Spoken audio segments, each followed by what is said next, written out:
I think finding God in motherhood is really hard.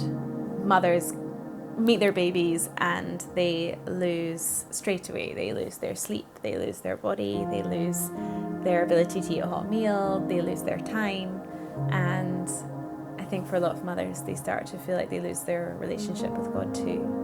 The classic pillars that we depend on for intimacy with the Lord: quiet times, going to church, being able to listen to a sermon, being able to do something meaningful that looks like mission. All of that starts to get worn away, and mothers are left thinking, well, what's here for me that has any eternal significance? I'm picking Rice Krispies off the floor and getting up in the middle of the night and trying to deal with squabbles and toys on the floor. And I've been a mother for about 10 years now, and I was so hungry right from the beginning to figure out, God, where are you in this place?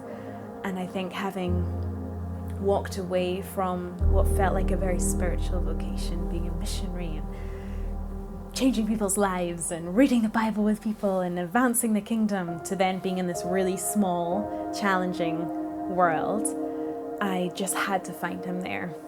I needed to know that this mattered to him, and that mothers weren't exempt from the promise that his presence would be with them and that their purpose on earth really mattered.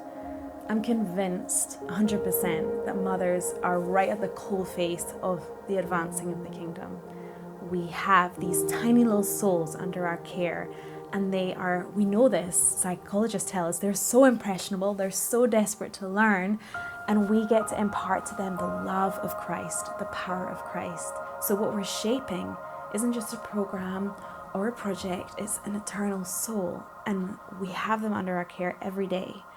And not only that, we are being transformed, because I know for me, nothing has stretched me and exposed my sin like motherhood. I am so desperate for him to transform me. And yet also, paradoxically, I've never been more selfless. I'll get up every single night for these children. I will forgive them time and time again, and I will give everything I have for them. So this weird kind of juxtaposition of being stretched and feeling so empty and so fed up, and yet also feeling so full and so kind of selfless in a way that we've never experienced before. And that brings us to such a need for God. We need him so much in this place.